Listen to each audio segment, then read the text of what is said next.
చెప్పి నేను మాట్లాడుతున్నాను. అలాగే ఆనంద్ కుమార్ రెడ్డి గారికి, అలాగే ఏసీ తరపుడు ఏసీ గారికి, అలాగే కూడి వచ్చిన సహోదరులు అందరికీ మరి కాంగ్రెస్ పార్టీ తరఫున ధన్యవాదాలు తెలుపుతూ, మరి ముఖ్యంగా ఏంటంటే మన రాజీవ్ గాంధీ ప్రధానమంత్రి మంత్రిగా టెక్నాలజీ కంప్యూటర్ యుగాన్ని తీసుకొచ్చిన వాడు 1990లో టెక్నాలజీ ఈ కంప్యూటర్ యుగాన్ని తీసుకొచ్చి అనేక మంది యువతకు ఉద్యోగాల అవకాశాలు కల్పించిన మహానీయుడు, గొప్ప మేధావైన మన రాజీవ్ గాంధీ గారు తమ ఆలోచనతోటి ప్రతిదినం కూడా బడుగు బలహీన వర్గాల గురించి, ప్రతి ఒక్క ఉద్యోగ ఉపాధి లేని కార్మికుల గురించి అందరి గురించి ఆలోచించే నాయకులు ఎవరైనా ఉన్నారంటే కాంగ్రెస్ పార్టీ అది ప్రధానమంత్రి రాజీవ్ గాంధీ గారు.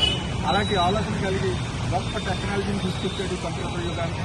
అలాగే ఆయన పరిపాలించిన అన్ని రోజులు కూడా దేశానికి ఏ అవసరం, ప్రజలకు ఏ అవసరం, అనేక పరిశ్రమలు కానీ, అనేక ఉపాధి కల్పించే ప్రాజెక్టులు కానీ, ఎయిర్పోర్ట్లు కానీ, ఇవన్నీ కూడా ఎన్నో టెక్నాలజీ తీసుకొచ్చి దేశాన్ని ఎంతో అభివృద్ధి పాఠంలో ముందుకు తీసుకెళ్తాం.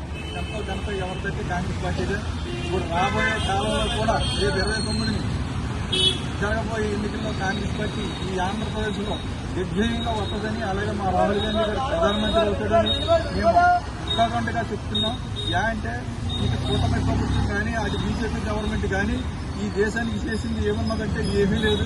ఆ రోజుని ప్రధానమంత్రి మోడీ గారు అని చెప్పి ₹1 తీసుకురాలేదు.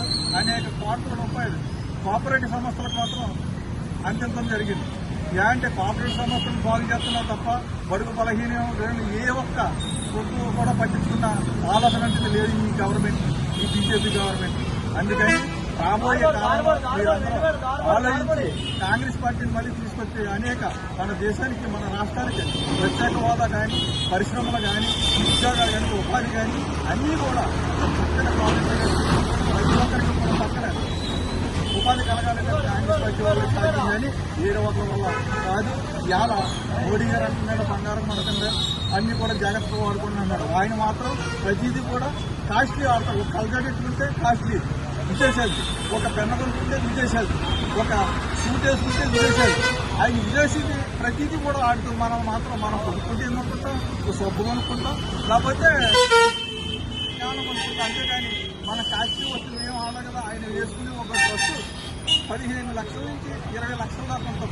కానీ మనం ఎవరు వేసుకోవడం ఒక నాడు వేసుకుంటే మళ్ళీ వేసుకుంటే కాపాడదు, కాస్ట్లీ కాపాడదు. అటువంటిది ముందు మనకి నేర్చే ముందు వాళ్ళని నేర్చుకుని మనకి నేర్పాలని చెప్తూ మరి నాకు ఈ అవకాశం ఇచ్చింది మీ అందరికీ కూడా ధన్యవాదాలు చెప్తూ, మరి రాబోయే కాలంలో కాంగ్రెస్ పార్టీని బలోపేతం చేస్తారని, మీ అందరూ కూడా కాంగ్రెస్ పార్టీని అధికారులు తీసుకొస్తున్నాడే ఈ దేశం ఈ ప్రాంతాలు అన్నీ కూడా బాగుపడాలంటే మన కాంగ్రెస్ పార్టీ అధికారంలో 29 అధికారంలో తీసుకొస్తారని కోరుకుంటున్నాను.